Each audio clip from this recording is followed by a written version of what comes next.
Hey, welcome to Taylor Talks. I'm your host, Dawn Taylor, and I'm so excited to be here today with the infamous, no, I'm just kidding, Greg MacDonald. So he is the owner of Jackrabbit Contracting, co-owner of Align Home Design. He's an entrepreneur, but more importantly, he's a husband. He's a dad of 3 kids and just a really outstanding human being.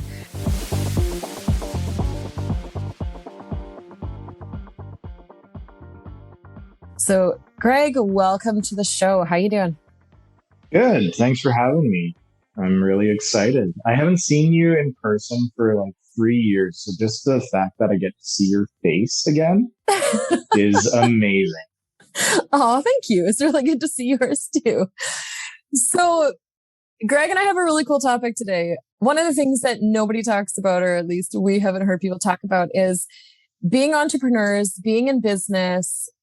Often we take on business partners, and often that doesn't work out. And I remember years ago having someone say that choosing a business partner is almost more important than choosing your spouse. And if you ever have to break up that relationship, it is like a divorce. And this is something that Greg had to deal with. And so we wanted to dig into this today and really talk about what that looks like, what he now has as a business partner, what the differences are in that way, but also all of the judgments and garbage that go into it and the thoughts of going into it and around the ending of that relationship and when you should know. Like, at what point do you need to know that you should end it, if that makes sense? Yeah. So, Greg, tell us a little bit about your story. So I have been an on and off entrepreneur since I was a teenager. Like whether it was like running my own paper out business or stuff with theater lighting and rentals and stuff like that, just to try and make some extra bucks. When I first came out here from Southern Ontario, I was headhunted. I was offered a really good job that moved into a management job. And then I just kind of like fell into this cog of this big machine where it became very apparent when like the housing market and stuff started to dip that you were no longer as important as you thought you were. And welcome to every job on the planet these days. It seems like zero security unless it's a government job, I feel like. Yeah. And even when it's a government job, you're just wearing like a set of golden handcuffs and you're probably sacrificing something else. Like you're sacrificing like happiness when it comes to some of those jobs because they're so draining and bureaucratic and like you just can't stand it every day. Like I remember like there were some jobs I was at and I had to like rally myself in the car just to get out and go to work that day. And like coffee can only go so far.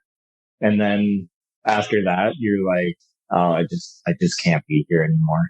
Yeah. So red flag for anyone listening. If you have to rally yourself in a car to go into work in the morning, you probably need to re-examine your life choices. Yeah. And I feel like there's going to be a lot of people being like, yeah, I hate my job. Yep, absolutely. I do that all the time. Oh, so many. So for you, that turned into, how do I do this on my own and create this on my own to be my own boss? But in that, you took on a business partner. Talk to us about that a bit. So I had a coworker at that job that I had to rally to, show up to. Yeah. And he was kind of in the same place. Like we were both pretty young, had the ambition to do it, didn't have all the knowledge, but just kind of figured like, we'll figure that out. And then we just started to talk to people, started going on lunch meetings. I remember we used to always go to this same place and just kind of talk about like dreams of, I think one of the biggest things that we wanted to do was go golfing every weekend. I think we went golfing once for a corporate event where you still had to be like on and working. Like, yeah.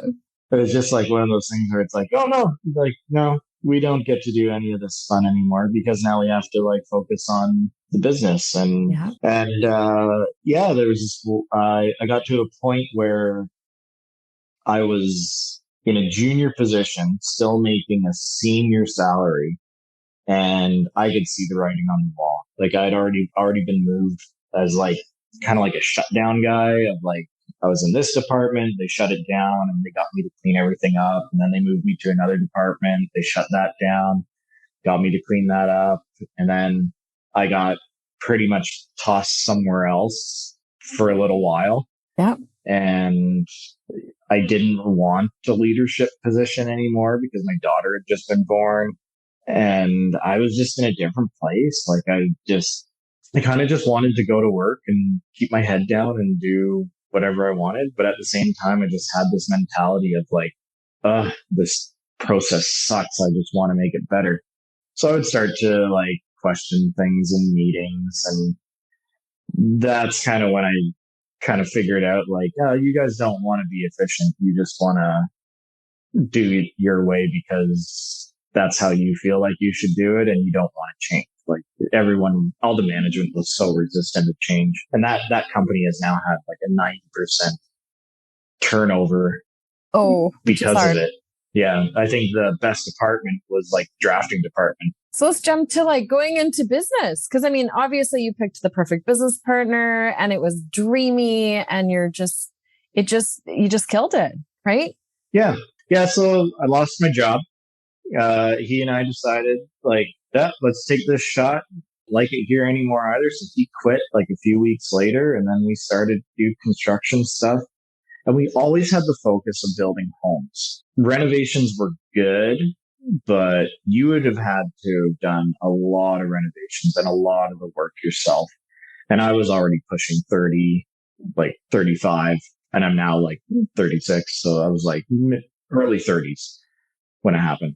And I just got to a point where like, I can't do this anymore. Like I'm just starting out. I'm not 20 years old anymore. Like I can't do physical labor day in and day out. And I didn't see like an end for that.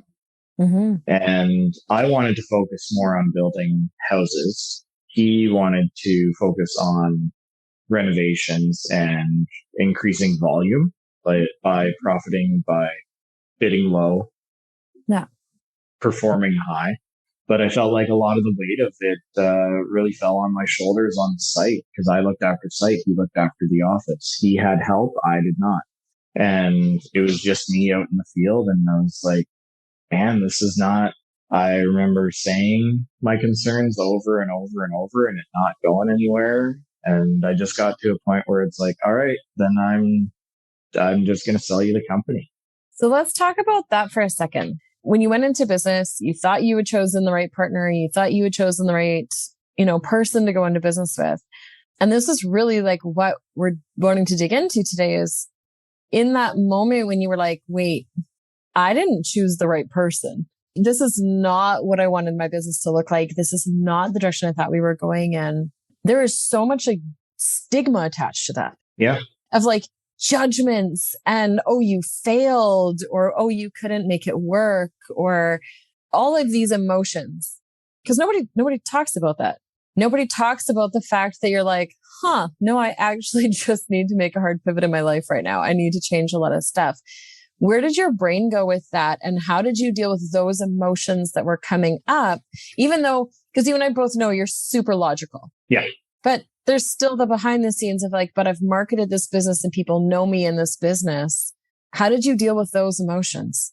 Yeah, we were kind of at the 2-year mark of our business, which there's a lot of statistics saying like if you make it past 2 years, you could have something like the likelihood of you moving forward into further years is like increases for the odds. Yeah. When we got to a point of I might have picked the wrong person, it was very clear to me when I needed support and it wasn't coming because the response of it was, this is your job. This is my job. I'm doing my job. You have to do your job. And it was like, yeah, that might be the case, but it's our company. So at the end of the day, if my job is suffering, that means your job is also suffering. Yeah. And I felt like I couldn't get them on board with thinking with that mentality. Yeah. Since then, that company has now been shut down and he partnered with somebody else and it seems to be going great. So as a friend, I always wish the best of them because he actually partnered with a mutual friend of ours. But I just knew that their, like his business ethic and mine just were not the same. And it kind of got into that repeating feeling of like, I have to rally myself to go to work again. Mm-hmm. And I was like, this is not enjoyable anymore. And it's when jobs will lose their fun every once in a while. But when it becomes like a day to day thing and you're not like jazzed about your wins that you get with your job, and it just all seems like it's doom and gloom and you don't look forward to seeing that person anymore, Mm-hmm. it's a little different. It's also harder too because like when you're partnering with somebody, you are typically 9 out of 10 times you're partnering with somebody that you might have known a few years, but in reality, you don't know how they were raised. You don't know how, like, where their core values are. And it kind of comes to light pretty soon after, like, cause you're with that person all day, every day. It's just like a marriage. And Okay. Pause right there. Say that again. It's just like a marriage. it is just like a marriage. Yeah. Like you have to love and respect that person and trust that person. Mm-hmm. I think that's the biggest. Yeah. And I don't mean like love, like kissy huggy thing, but it's just like, hey, no matter what, I got your back. You have mine and we don't have to question that. With my current partner in my current business, I feel that, but we also have like a 13-year relationship already. Like we went to college together. We have pretty much stayed in touch over the years just because our building industry is very small. And I just have that trust because it's had more time to build on it. And I feel way more confident when it comes into that part of my current business relationship. But that was one of the issues with the last one is I felt like I was never trusted by them. Like they didn't trust me on like, could have been the smallest of things. Yeah. But it just made things questionable all the time. And then that kind of reciprocated on me. And then I started to feel the same way about them. And things just started to deteriorate and fall apart. And, you know, when I remember there was this one time where we had like a big conflict that needed both of us to be there and present. And I just kind of got like nope, your problem, not mine. See ya. I'm going home. And it was like, no, you can't do it that way. So it was hard. It was a hard decision because it was like, you're losing a friend or you might be losing a friend. Fortunately, like we are still friends and we still have a business relationship again. But even when we were business partners, we didn't hang out. We didn't have that type of relationship. Our wives don't hang out and stuff, and they could have a lot to relate with each other, like both being moms and everything, but they just aren't each other's cup of tea in a few ways, I guess. And like, it's just, we never really took those opportunities to like sit outside and like go to the driving range or stuff on our free time. Like free time was used elsewhere. Work time was used at work. It was a very surface level relationship.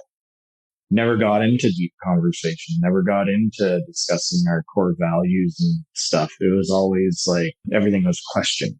Do you think that looking back, had you had those times together, had you done that sort of like build the deeper relationship and know those things about each other, would you have been able to either save it and continue to build it?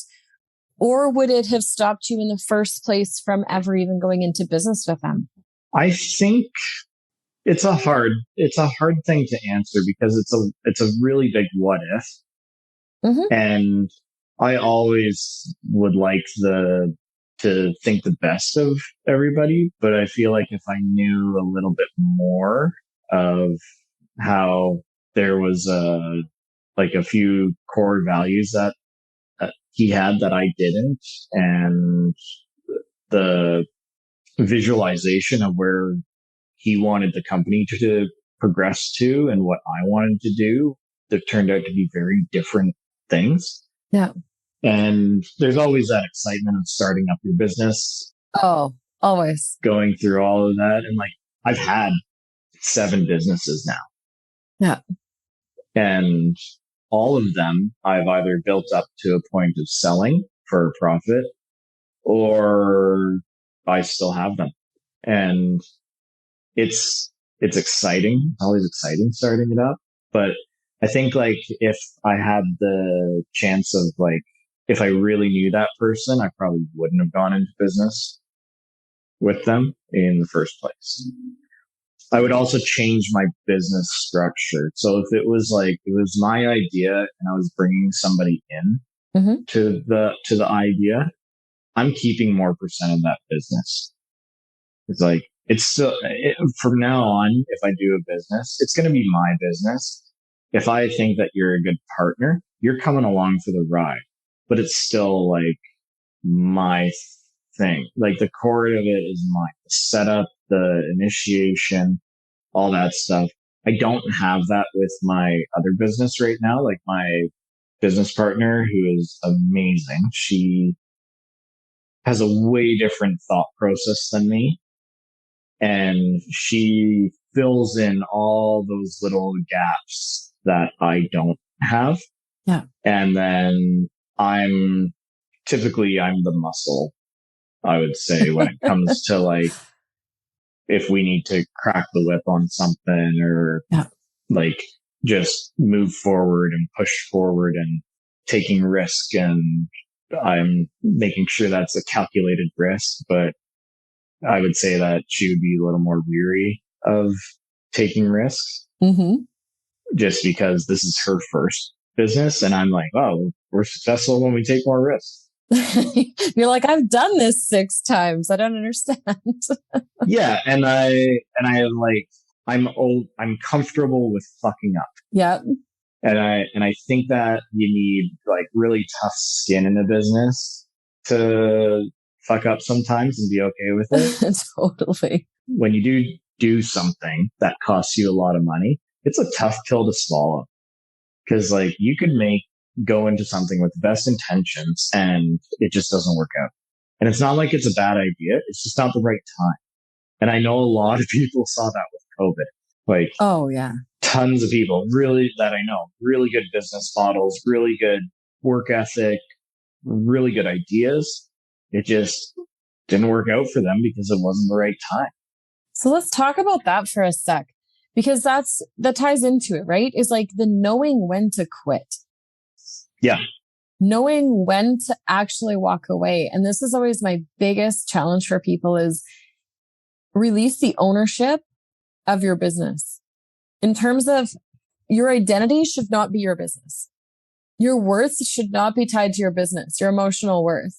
Because when your identity becomes it, then if your business fails, if you have to change something, if something doesn't work, it very quickly can become like I failed. I didn't work. I couldn't do it.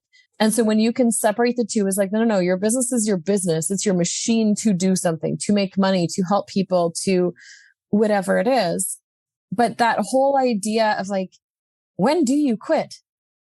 The course that you wrote that sucks or that nobody bought into, when do you actually just like delete it and move on and release the emotional attachment to it? The business partner or the direction your business was going, or, you know what I mean? Like all of those things where it's like, it hits you in the gut and you're like, oh, but I can't. That means I suck or that I failed or. Yeah. When for you is that like, okay, this is when I need to move on. And then how do you fight that demon voice in your head that's like, oh, you suck. You fucked up. I think you just need to have that optimism. Like have that optimism. Like you did it once, you could do it again. just kind of calculate what are the pros and cons. Like I know people that, like you and I have done this in sessions where we do like a pro and cons board, and it's something that's so basic, but it just puts it right out there. And if your cons list is way higher and you're rallying to get out of your car and go to work, or you don't feel supported, or you are in like $80,000 debt and next week bill collectors are going to come, sometimes filing for bankruptcy is the right thing to do. Like, granted, I would definitely advise a person to make that possibly their last ditch effort because of the repercussions that come with filing for bankruptcy, but it's not the end of the world. Okay, right there. It's not the end of the world. Right? Like that's so big. Like those few words that are so simple are so powerful. Yeah. And for me, I think about the things that I know that I can't change or the things that are important. So then I think of like, is my job affecting me as a husband, as a father? Because I got one shot with my kids. And then they're going to become teenagers. I got one shot with my wife. And if we get to this point of like even just working all day, every day and not seizing those small opportunities to go on a vacation or do something, our kids are going to be all 18, moved out of the house. And then it's just my wife and I again. And we all have nothing to talk about because we would have in the past like 18, 20 years, 25 years, we would have already grown into two completely different people than who we fell in love with. And that's a huge thing. And it's weird that I'm like, I've only been married for 6 years and I already know that. Right. And like my parents had a good relationship. They had my dad's not with us anymore, but my mom and my dad, they fought. They loved each other. We went on trips. We valued time together. We valued time not together. We had a mix of everything. And both of my parents were very conscious of being present in things that were important to my brother and I. And that is just something that I know that I need to do with my kids. And my kids, like I have 5 almost 6-year-old, 3 almost 4-year-old, and a 2.5-week-old. And my kids drive me nuts half the time. And then other times they are great. Other times I just look at them. I'm like, man, I really hope you don't grow up to be an idiot. And like, cause what you just did was not the smartest thing. And I don't even want to deal with you right now. It's like, I'll also try and seek my time alone as well with my kids, right? I was at a friend's house last winter and his son was eating dog food. And he was like just over 1. And I was like, isn't it amazing that he's going to go from that to you? Like at some point he's going to be a full-fledged functioning adult. He's like, God, I hope so. And like, I'll let my kids eat dog food every once in a while. It's a learning experience. It's not going to kill them. We all did it. Yeah. Yeah, we all did. And that's like, that's a big concern of what I have with like some of my kids' friends and just the way how they behave. And then I see I see some of their parents, and most of the parents are pretty present, but it's mainly the moms. Like the moms are there. The moms are looking after everything. And then I just kind of think like, where's the dad? Yeah. Like, where's the dad in all this? And I don't want to be the guy who's like, I remember like when I got disciplined and stuff, and my mom would always give you the wait till your father comes home. And that line, I still hear that reverberating in my head. And that was my upbringing. And like my parents didn't hit us. Like they didn't do anything like that. They were both educators too. But I remember just like shitting myself sometimes when I did something really dumb. Right. And my dad would come home like just before supper and we wouldn't get the chance to deal with him. And usually a conversation at the dinner table where you have like no chance of escape for at least 45 minutes. Let's look back at business for a sec. And for someone listening who's like, shit, I'm in that position where I'm either my business is going in a direction I don't want it to go in because I got caught up in it. My home life is falling apart because my values aren't right. Like my balance isn't working. And I don't believe that balance actually exists personally, but I still think it comes down to your priorities and what's really important to you, right? And you make time for things. Or like, I really need to, quote unquote, divorce my business partner, move on and do something different. What are some recommendations for you, having gone from a business partner where you guys didn't align on values and didn't align on a lot of those things, to having one that you absolutely love and adore? What are some of the things that somebody should be looking for in a business partner? I think one of the biggest things that you need to do when you're starting out is with a business with a new business partner is get a unanimous shareholder agreement going right away. Yeah. It really brings out, it's a good opportunity to kind of segue into where your core values are and where that person kind of sits. Unfortunately, like every single business that I've been in, political stance has always been a factor. And it's like, yeah, like I'm not the type of person that's going to be all gung-ho for Trump or Jason Kenney or, Justin Trudeau or like literally anybody. Like I think that politicians and stuff are there kind of as placeholders for a little give and take on different things. And like, each party usually gravitates towards certain things because that's what their supporters usually vote for them for. And then every once in a while they do like a good thing and it's just like, yeah, I don't support you. But yeah, I kind of can get behind that. Still don't like you as a person. I probably still won't vote for you, but at least it's like, hey, you're speaking my language with this. And then you like cut a bunch of funding in something else that I also believe in or my wife believes in, and I just think you're a jerk again. Okay, so politics. Yeah. So politics, core values, like if you're a church going person and your partner is too, and that was one of the things between my partner and I.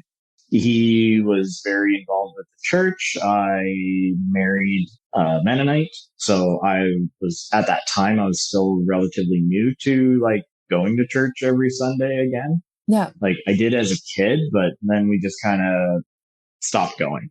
Pretty much once like my parents couldn't just toss us in Sunday school. They were just kind of like, you guys aren't sitting still on these pews, so we're out. And then that was it.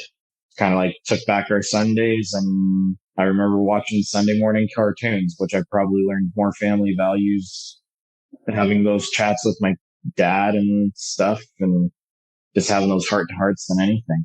So like that was a factor, I would say. I feel like there's judgment that can go along with it if you're not careful. Mm-hmm. And then I'd say the other biggest thing is like, make sure you trust the person. And like, you don't have to trust them on everything. You just got to have their back. And I'll hope that they have your back too. Because if they don't, and you have like a crisis or you have something like really important to deal with, or even you fuck up, like if you make a mistake and it costs your company money, you should not be ridiculed by your partner for that. It should be, this is a learning experience. What did we learn? Oh, our thing is to double check the order before we order 5,000 of the same thing and make sure the size is right. Because now you have a bunch of like tiny coffee mugs that are like this big. And like, I'm just using that as an example. No, for sure. But you just got to get that person behind your back. And if you're signing up for like things that like, go on for like 3 years, like we're a part of a magazine with our current company, and it's okay, but it's not exactly what I would have done. But I also don't look after advertising in my business. So I just kind of figured like, yeah, let's give it a shot. If we're committed for 3 years, then we're committed for 3 years. And I don't think it was the best idea, but something I got to live with now. And like my partner kind of agrees. Like she's like, yeah, it's okay. Like it's nice for us to be there, but we also need to do like extra advertising. And she's like the Instagram guru. So if you're ever looking at our company's Instagram, that's all her. Cause like I don't even know how to work my phone half the time. Yeah. I'm not that type of tech savvy person. Yeah, I would say that those would be the biggest things. Yeah, I don't really have much else to add on. No, that's okay. I think it's something I've seen over all the years, right, of doing like business coaching and different things I've done is like really know how they function. How do they deal with stress? How do they deal with anxiety? How do they deal how do they deal with anger?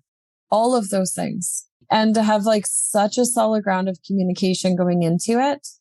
And often it's like, whoa, slow down for a sec. And really also like check your intentions on why you're choosing that person. Yeah. And why you're wanting to go into business with them, right? Why you're wanting to go into business in the first place.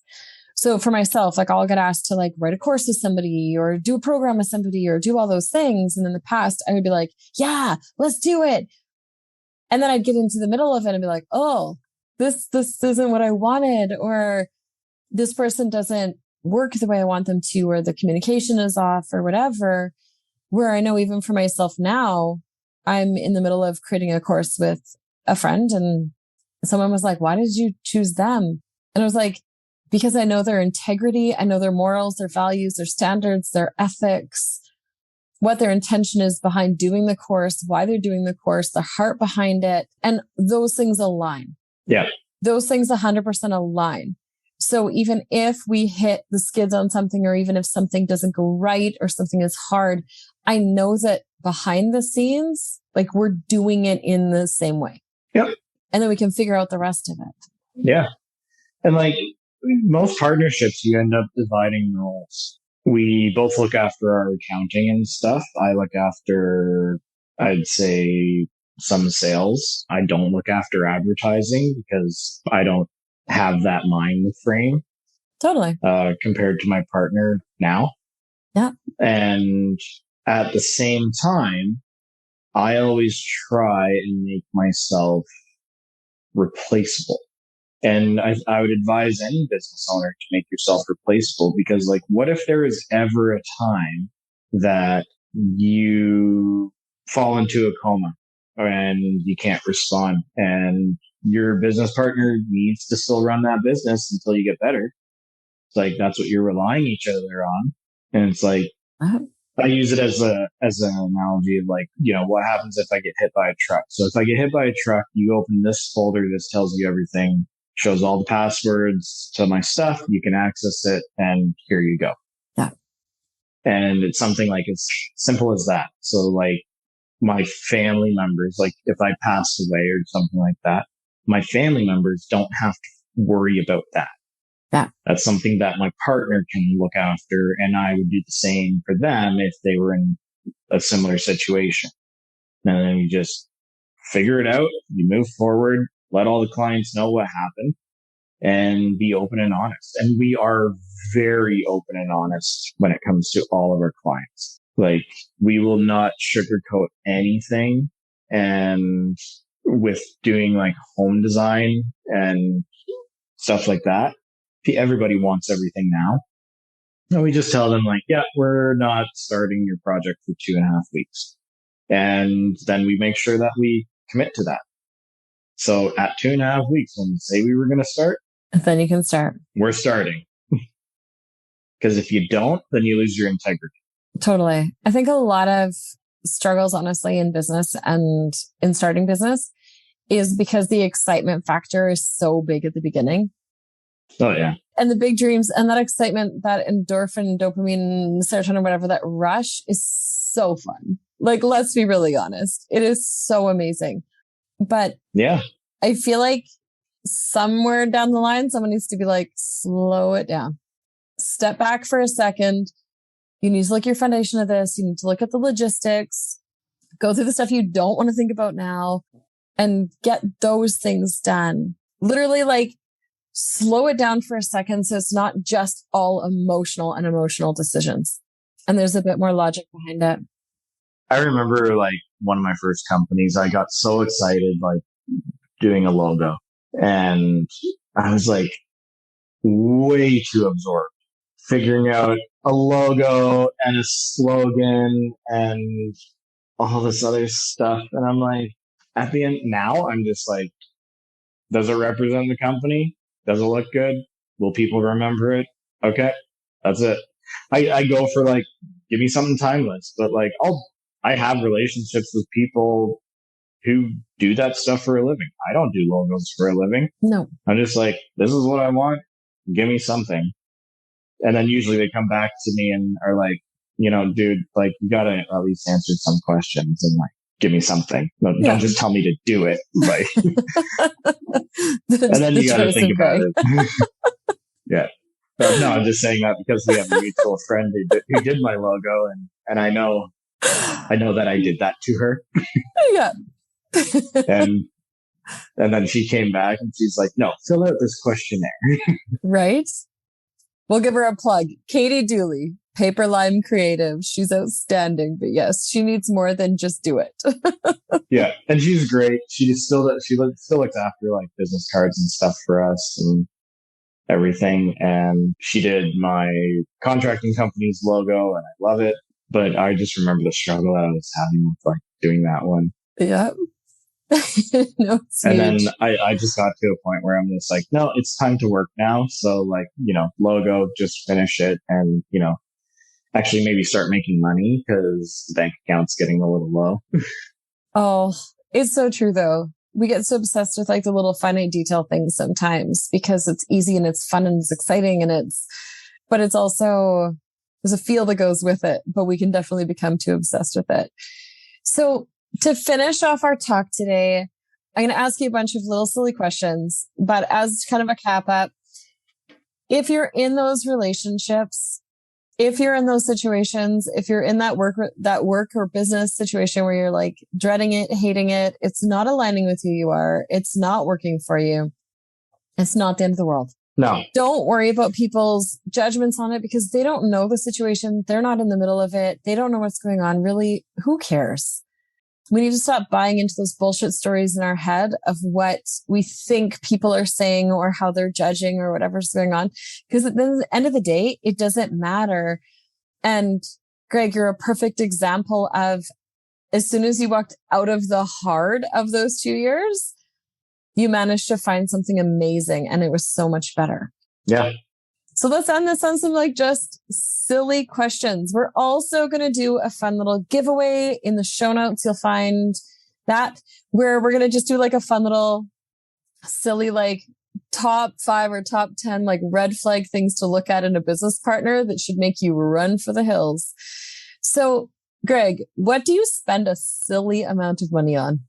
Fast food. Oh, what's your favorite? Favorite or what do I get the most? Because if it's both. Like, what do I get the most? McDonald's. Just because it's on the route to getting here. But 9 out of 10 times I finish eating it. Same as like McDonald's or Tim Hortons breakfast sandwiches. Like I hate Tim Hortons breakfast sandwiches. I'll probably still get one about once a month. Because I'm just like thinking like, it might be better. But no, it never is. I would say my favorite fast food would be either chicken wings or pizza. Nice. Okay, so we do need to know though, what's your McDonald's order? Big Macs with quarter pounders. Nice.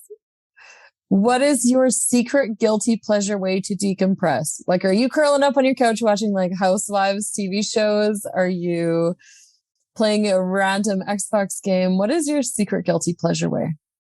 I stay up super late after everybody's in bed, and I know I should be going to sleep, but that's just my time. Guilty pleasure would be having a bath. And as a 36-year-old man, and I'm trying to like have this like masculinity thing, like I will put the most potpourri smelling bath salts in that and just sit and digest, and then I'll watch Netflix on my phone or something like that. Nice. Yeah. Not I try and stay out of the YouTube vortex of just video after video. Yep. Otherwise, you'll just never get anything done. Oh, 100%.